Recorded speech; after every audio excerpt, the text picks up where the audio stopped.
Hey guys, welcome to A Connection is a Connection, where every story reminds us of how powerful human connection really is.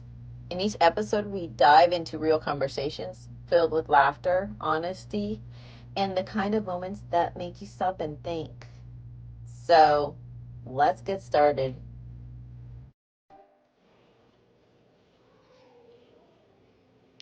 Guys, we are taking a break from business talk and dive into the personal side. Let's welcome Derrick Mullins. Did I say it right? Yes. Okay. All right, Derrick, can you tell us a little bit about yourself?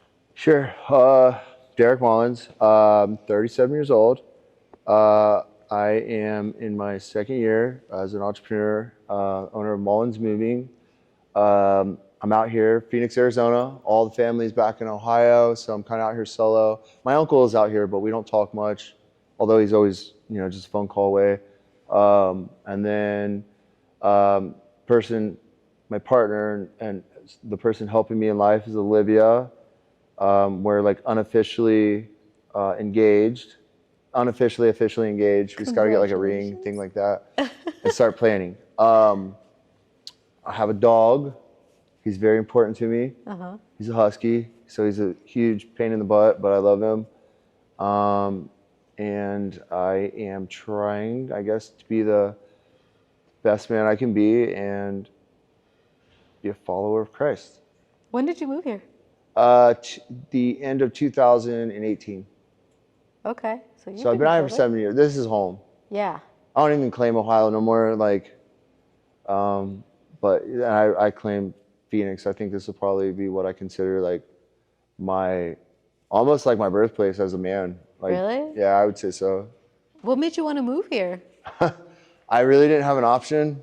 I was living a whole different life at the time, and I had exhausted all of my means, burned all my bridges, and my family kind of just didn't have a choice. And they're like, get on this Greyhound bus and adios, good luck, with a lot of love and care. Yeah. Yeah. Wow. No, I arrived here. I was at TLC, Transitional Living Community, which I actually discovered while being in jail.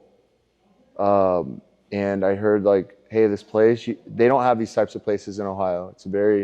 So when you're struggling from like addiction and just like bad life choices, there's not really too many resources or options back in Ohio. Yeah. I was in jail. There's a guy who's like, yeah, out in Phoenix, there's places you can go. They'll give you free room and board for the first 2 weeks and a meal. You just got to get a job and then pay it back, like promise to pay. Yeah. And I was like, that's my golden ticket. Let's go. And I ended up out here, and then life started to change and evolve. Yeah. Yep. It's interesting because I've had quite a few people from another state that came here for either recovery or what you're talking about. Yeah. And they end up staying here. Yeah, this is a great state. So obviously I'm in recovery. I don't know how true this is, but I hear, like, being in the rooms, like 12-step program stuff, that this is the sober capital, this or Prescott, one or two, sober capital of the United States. So there's a lot of like individuals that are involved in sobriety out here. And it is obviously Arizona, you're right next to Mexico and a lot of different things. But it could be very good, it could be very bad. But on the good side of it, there's a lot of opportunity out here for people in recovery. Yeah, it seems like it. Yeah. All right. You ready for the questions? Yeah, let's go. I should have asked you what they were at the beginning. Like, yeah, sure, just tell me what they are. But no, I like the freestyle. All right. You're a brave one.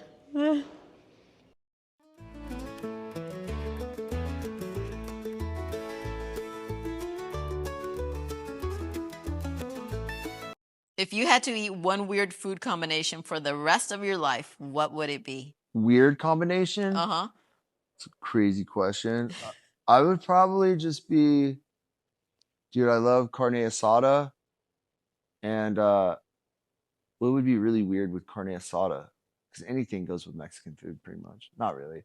So carne asada, nachos, carne asada, and That's not weird, though. I've had that before. no, I'm trying to think of something weird to like go with it, to partner with it. Carne asada and watermelons. because I really love watermelons. That actually doesn't sound bad. It sounds amazing, actually, because it's just full of water. I don't know. That doesn't sound weird, but No, like a weird Asian food or something that's I've had a few of that. What's it called? The egg with the bird inside. oh no. Oh, So I got to get really like crazy with it. Some stuff I've never had. yeah. Okay. Uh-huh. I don't I've know. had I a like couple of all those. food, so I don't think that that would be weird if I had like an unborn ostrich or something. Yeah. I don't know. No. Oh, no. I guess like over in like the Asian markets, like where you have all those weird like earthworms or grubs and things. Mhm. Mix some of that with something good. You gotta have something you like. So some steak, maybe. I don't know. True. Good protein, high protein, low calories. Hey, there you go. What is your perspective about faith? My perspective about faith, Mhm. trust and obedience. Just those two words. Sorry, I'm so sorry. Let me You're mute that. fine. The thing about faith is like for me, my personal experience is like I've experienced so much in my life that like I have enough personal evidence to have like just the craziest amount of faith for God. Mhm. And I like when I talk to people that don't have faith, I kind of feel sorry for them in a way that I just want them to know God. So like I think faith comes through the experience of experiencing God's love and Mhm. truth. If that answers your question. Yeah. And we're meant to spread his word here. We're meant to spread the gospel. Plant a seed to anybody that Yeah, I wish needs I it. had the like just an I have an abundance of faith, but I just wish it continued to multiply because like it's what picks me up Yeah. when I'm doubting. Mhm. So like sometimes I hear everybody knows the song Oceans. Mhm. You know what I mean? When she's like singing those words about her faith, like walking on the water with Jesus and that kind of stuff. Mhm. I'm like, man, I just hope one day I have that level of faith because then I know I will have no problems in this world. Yeah. Absolutely. Yeah.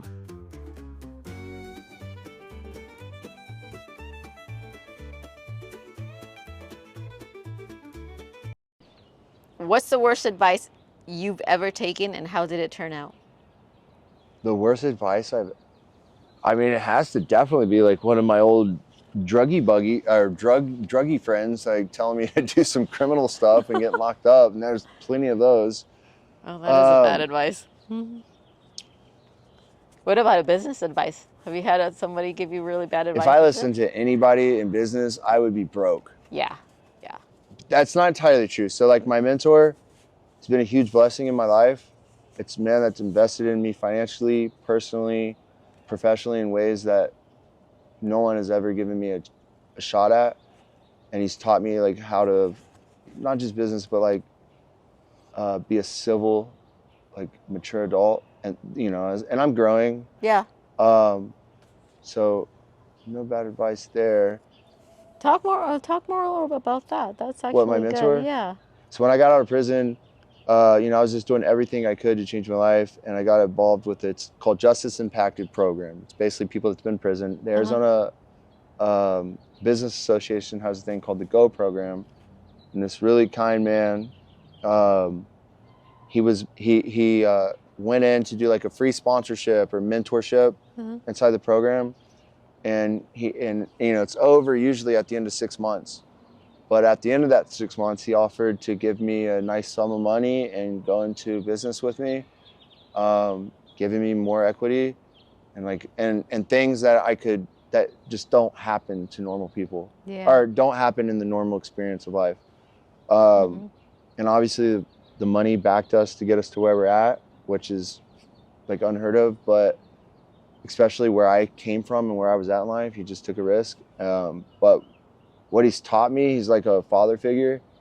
And if I could be like somebody when I get, he's 82 years old to that age, he's someone I truly look up to. And he's he's very successful. He's just the most modest, down to earth man. And he's so rational and he's taught me so much. That's awesome. Yeah. If you could thank one person who passed away, what would you say to them? I would thank my sister, most definitely, because without like the tragic loss and everything that she suffered through and the way that she went out, none of this would be possible. I wouldn't have lost my mind. It helped my father get sober. It helped my other sister get sober. Because of that, it was like a huge wake-up call. Your whole family was? Yeah. Really? Yeah. Wow. Okay. Yeah. Come from a very rough upbringing. My mom, no, doesn't drink, doesn't do drugs, loves God, tried her best. But yeah, pretty rough upbringing, but definitely my sister's my sister. I have to thank her for everything. Yeah. Tell me a little bit about your sister. My sister was a very, like growing up, she was a very outgoing, positive, bubbly, woman, or teenager at the time, because she got addicted early on to drugs, heroin. Yeah. Did the kind of stuff you see on like the show Cops. She was into I don't know. She would like prostitute, and so she just suffered. Yeah. She suffered heavily. A lot of like abuse, a lot of crazy things happened to her in ways that like shouldn't happen to no human being. And she was kind of my rock. So like I've been out on my own since I was like 12 years old, and anytime I had any stability from the age of 12 to 31, it was because she was, doing whatever she could to make money and helping me have a place to stay.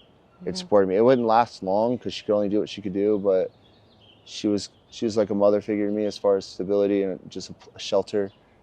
And she never judged me for anything. She just loved me for who I was. And her death was questionable, and the narrative, that's all changed. But like for the first 3 months of her death, we thought she was murdered. So like, even though they later on said that that's probably not what happened, I still like lived that. Yeah. And it was just all crazy. But she's in a better place now. Yeah, she is. And we're gonna honor her name and do a lot of cool things in honor of her, to help other people, get some relief and some help. Hopefully that's the goal. Yeah. Through everything we went through and what she went through. Sure.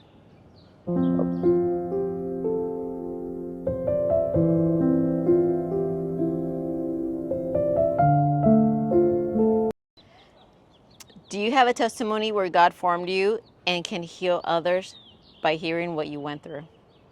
Yeah. I'm a living testimony. So if you look at my life and see where I've came, or where I was, and how far I've come, there's no like doubting, first of all, the power of God, and the way that God can seriously change your life. I think for me, everything that's good that comes out of me is a direct result of my personal relationship with Christ. Yeah. But I mean, until I was 32 years old, I was a drug addict. From the age of 12 to 32, homelessness. I've been on my own since I was like 13 years old. You have? 6th grade dropout. I won't get into that story, but I've literally been on my own, and just drugs and alcohol and every bad habit possible. Yeah. Gave me every excuse not to become anything that I used to imagine as a kid. And just a lot of horrible situations, all this stuff. And I spoke earlier about my sister dying. I was sober, my sister died. And from the time she had died to the time I got locked up and went to prison, 3 years had passed. And I literally lost my mind. Psychosis, under all the substance abuse. Yeah. Just a crazy person like you see out in the streets. What did you go to prison for, though? A multitude of things. Okay. Specifically, like why I was in prison was a DUI, but high-speed chases, assaults on police, just bad stuff. But when I'd gotten locked up and I was sitting in jail, was the first time I could actually like grieve the death of my sister, and I felt all those negative emotions and all these thoughts and everything that I didn't know how to like navigate through. Yeah. And I had to really just sit there with them, and there was no getting away from them, no substance, no nothing. So what I was left with is what my grandma and my mom introduced me to was God, Jesus. And I just would pray, and I started reading the Bible on my own. And for the first time in my life, I read the Bible pretty much from start to finish. There's a few, like, I've skipped past some of the lineage stuff and all that, but Yeah. start to finish, and it formed this personal relationship with God and a new understanding of what this relationship looked like and what Christ does for us and what he did for us. And what had happened is I went from jail to prison, and in prison, I felt the love of God. I would walk the track, and I'd listen to like my Christian music, and I'd pray, and I'd sit there and listen to God, and my sense of self started coming back. And everything I'd ever been looking for on the streets and in drugs and stuff, I found walking a track inside of prison, and I was free. Yeah. I was completely free. And once I felt that love for God, I started thinking about like everything that I used to dream about and how I would execute that. And I would just pray, I'd be like, all right, God, if you want this for me, let it happen. I'll put in the work. You just give me the plan. And I'm now 37 years old. I own a relatively successful business. We're in our first 2 years. We just had our highest grossing month. We try to help as many people as we can. And the contrast from where I was to where I am now is all a direct result of God. That is my testament. Like, people that knew me from back then to the people that I'm a completely different person, reborn, reformed. God has completely changed my life. Yeah. Just 100%. And it just continues to get better. And you know what the funny part is like when I start to get off track, those old habits, those old thinking, those old thinking patterns, all this stuff comes back.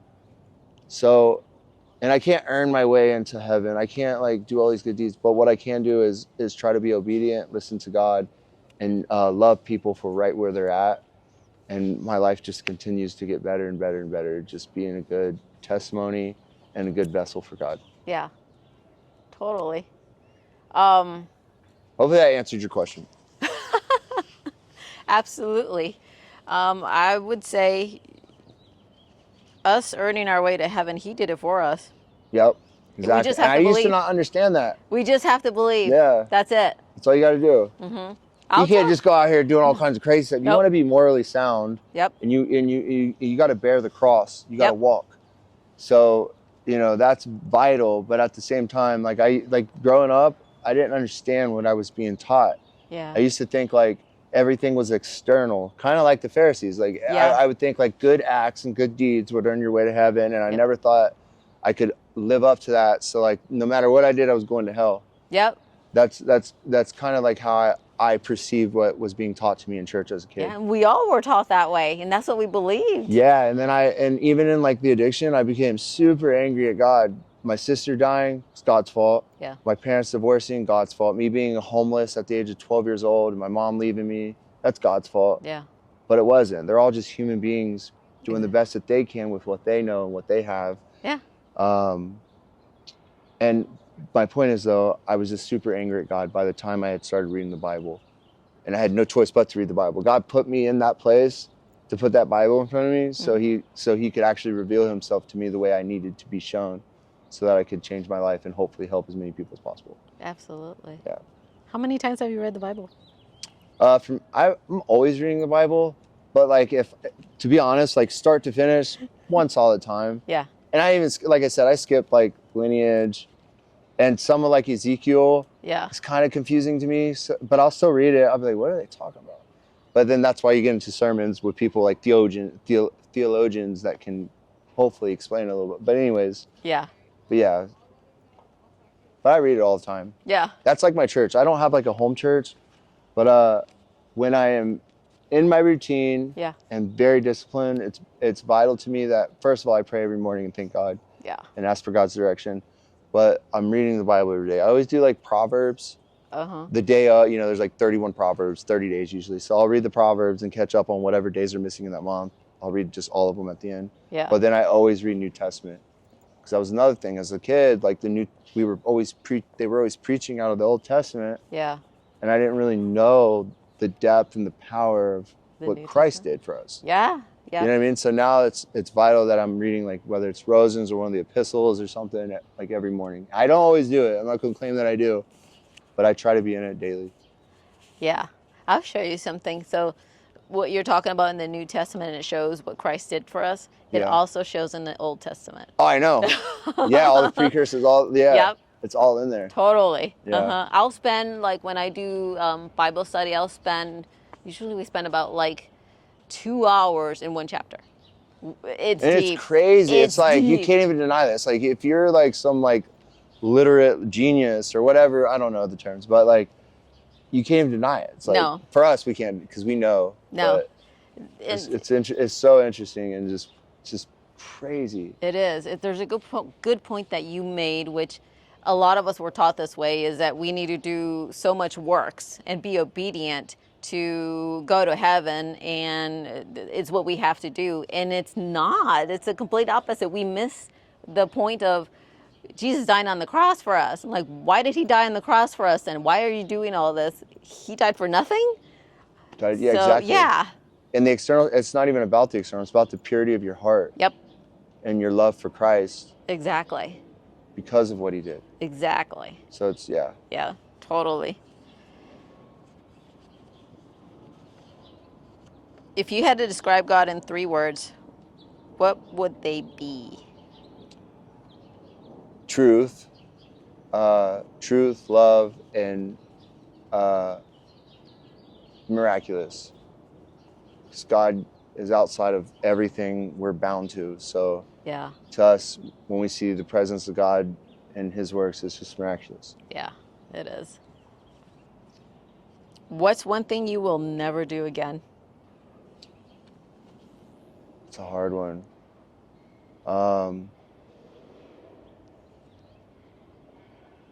Honestly, I'll never doubt the power of God again. It doesn't mean I won't be doubtful, Yeah. but at the end of the day, I know that God has all power. And that's honestly like what always brings me back to reality, like when I'm struggling. Yeah.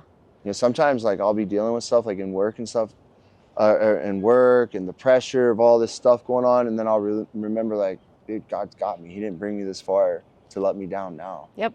Like, and then I'm just like, all right, I can take a breath. Yeah. So, It's the faith that you're talking about. yeah. Totally.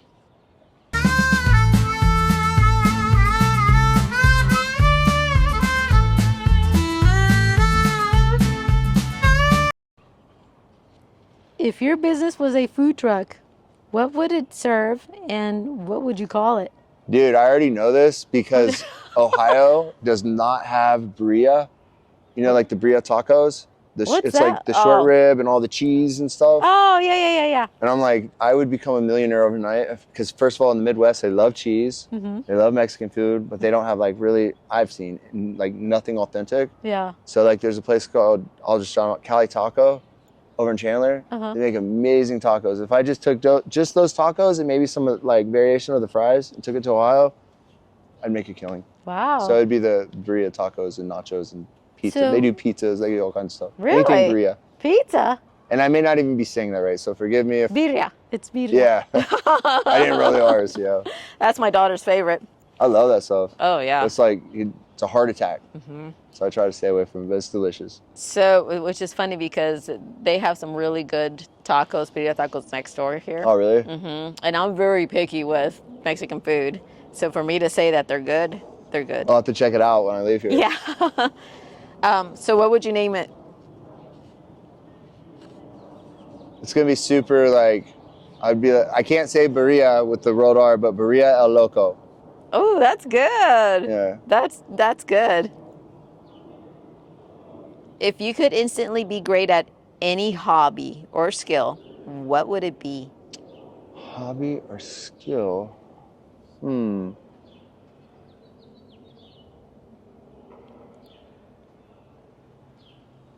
Olivia wants to do ice climbing, and it does sound interesting. I've never heard of that before. What do Like you the mountains that are just like has a face of like ice, and they climb it. What? First of all, Oh. It's super interesting, super dangerous, so it'd be like exhilarating. Yeah. And it would like be physically demanding, so it could have multiple like benefits. Yeah. And I don't know what kind of hobbies or anything I like anyways, other than like just working. I just love working. Yeah. I'm starting to get back into sports. But probably that seems cool to me. I know Yeah. it's kind of like a weird one, like one-off, but let's go there. Man. All right. If you could have dinner with someone in history, who would it be? Jesus, everything, of course. Although he would know everything. Every Yeah, conversation. all my answers, like, I just want to know. I'm more interested in the way the first church was, the way, right? Isn't that what they say, like, Yep. that they used to call themselves I would love to actually know what that really looked like. But, and then, okay, so historically too, I think Alexander the Great would also be a very cool person to meet. Yeah. The- What conversation would you have with him? I don't know. I'd Oh. probably just listen more. Like, tell me, like, how you conquered the whole world and Egypt, and like, what was your disciplines? Like, what was your mindset? And I know Yeah. there's like books on all this or whatever, but I would want to hear it from the source. What's the most awesome thing you've ever done outside of business? Most awesome thing I've ever done outside of business.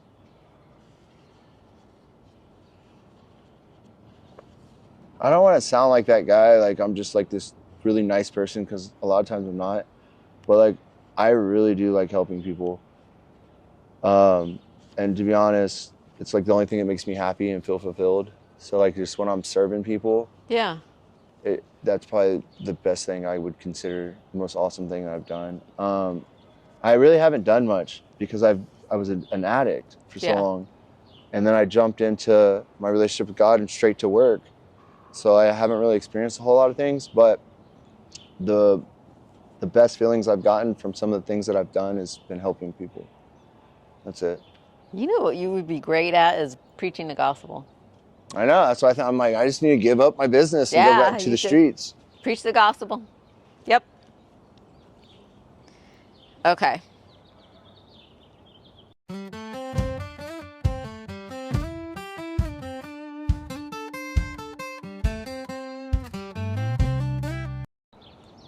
What's the most shocking thing someone has ever said to you? That's a hard one. I don't get shocked very easy. Honestly, it's probably not like shocking in the way that some people would think of, but like, it always shocks me when people like come up to me that I don't expect or that I don't even remember and say how I've affected them in some positive way. To me, that's shocking. I can kind of expect people always having some grief or whatever, but I was playing volleyball, or I invited this person to volleyball. It was like they were 7 days sober, and I didn't even remember them, but like a year later, they're like, hey, they came up and they thanked me for inviting them, and how they had found their people from that experience and coming to that volleyball game that one time. And they said it helped them stay sober. And I didn't remember them. And then it just was so shocking. I was just like dumbfounded, like, what? Like, and it actually helped me realize like how big of an effect you have on people just with the smallest gestures and the smallest things. Yeah. It really was shocking me. I was like, I helped you say, like, what are you talking about? Like, Yeah. but I played it off. I'm like, oh yeah, I remember that completely. But I just always remember that, and it's always just stuck with me. Totally. Just treat people right. Yeah. So it's not maybe the shocking that people would expect, but it did definitely shock me. Yeah. Totally. I have people that actually make comments like that with the podcast, with videos, and I'm like, I'm just recording. Like, Yeah, you're like, oh really? Like, what? Yeah. Yeah. Derrick, thank you so much for spending the time here with me. Can you give me a 30-second commercial of your business and how people can connect with you? Sure. Mullins Moving, website is mullins-moving.com. That's MULLINS-MOVING.com. Our phone number is 480-408-7444. And you can find us anywhere on any social media platform, on Facebook, Instagram, Twitter, or X, formerly known as Twitter, and TikTok under Mullins Moving. Okay. yeah, just reach out. We'd love to help anyone. What areas do you help out? We go nationwide. So we focus a lot on, well, obviously, we do a lot of local, but we'll take anyone to any state across the United States. We are fully licensed, insured. We have a road authority, and we do everything from dorms at ASU all the way up to the most grandiose houses you could think of and everything in between. Nice. Yeah. Well, thank you so much, and stay tuned for the next one. Thank you. What is one thing you'll never do again?